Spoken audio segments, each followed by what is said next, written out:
네, 안녕하세요. 돈이 되는 뉴스 트렌드 투자의 이강무 전문가입니다. 자, 오늘 장 초반에는 미증시에 대한 영향으로 인해서 국채금리 상승과 달러 강세에 대한 분위기가 시장에 대한 압박 요인이 되고 있다고 느껴집니다. 전반적인 이 주도주 움직임들에 대한 흐름들도 좀 약세하고요. 이에 따라서 중소형주들도 사실 개별적 흐름들이 분출하기 좀 어려운 시장 흐름인데요. 실장 어제장에서 많이 올랐던 내용들을 모두 다 좀 반납하는 하락이 연출되고 있는데 오늘 장중의 포인트는 거래 대금, 거래 이 수급에 대한 추이가 얼마만큼 크게 하락하는지가 중요하게 엮일 것 같습니다. 다만 이제 그런 부분들이 좀 진정된다라면은 오늘 시장에 대한 장 초반의 하락은 오히려 종목들에 대한 이 물갈이 효과가 되지 않을까 이런 표현을 써보도록 하겠습니다. 자, 오늘 장에서 지켜봐야 될 뉴스 살펴보도록 하겠는데요. 어제 장 같은 경우에는 이 우리 시장의 가장 큰 특징이 주도주의 복귀가 있었다. 반도체라든지 바이오 그리고 2차 전지 종목들에 대한 순환매가 좋았는데 이들 종목들에 대한 이 긍정적인 뉴스들이 상당히 많이 나오고 있습니다. 일단 2차 전지 쪽에 대한 내용인데요. 일단 어제와 오늘 동안에 이 중국 안에서의 전기차 판매량에 대한 부분들이 좀 공시가 될 겁니다.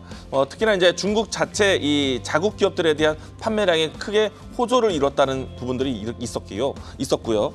이 때문에 이 전반적인 전기차에 대한 판매량이 회복되는 것이다라고 긍정적으로 볼 수 있을 것 같고 오늘 같은 경우에 테슬라에 대한 판매량에 대한 부분들이 발표가 될 것인데 이를 앞두고 테슬라 주가가 크게 급등했다는 점 참고로 해드리겠습니다.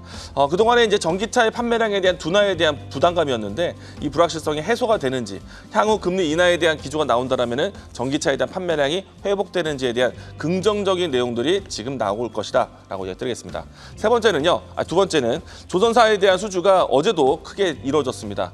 하나오션부터 해서 주요 이 조선사들에 대한 수주가 이어지는 모습이었고요. 특히나 대형 선박에 대한 수주가 나타나면서 마진율이 상당히 높을 것이다라고 이야기 드리겠습니다. 지금 현재 이 오늘 시장에 대한 하락 주범 중에 하나인 이 달러 강세에 대한 분위기가 오히려 수출주 기업들에 대해서는 호재성 뉴스가 될 수 있다는 점 참고로 드리겠고요.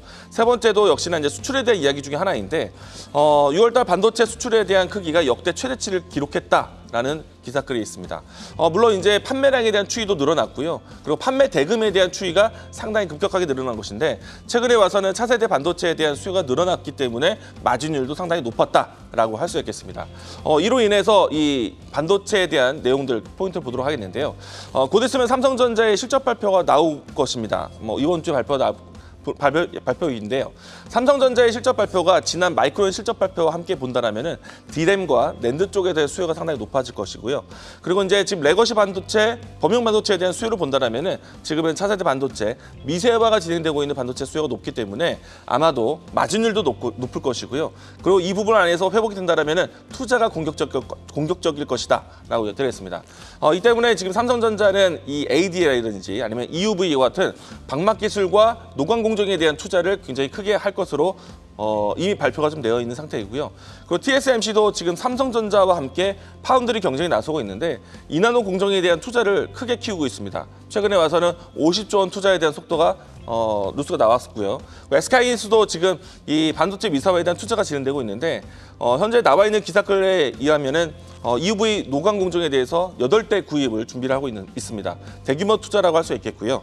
자, 이로 인해서 반도체 미사화에 필요할 수 있는 기업 오늘 제가 준비한 종목인데요. 원희 IPS 가지고 왔습니다. 일단은 방막 증착 열처리 장비를 만드는 회사인데 방막이라는 내용을 본다면 상당히 얇게 만드는 기술 중에 하나인데요. 이로 인해서 추후에 삼성전자가 GAA 파운드에 대한 공정에 대한 추이가 간다면 원희 IPS에 대한 수혜를 기대를 많이 하고 있습니다. 특히나 방막 기술 중에 하나인 ALD에 대한 장비 수요가 크게 높아지고 있기 때문에 주성 엔지니어링 못지않게 원희 IPS에 대한 수요도 기대해보자라고 이야기 드리겠습니다. 자, 이 종목에 대한 주가 흐름을 살펴보도록 하겠는데요.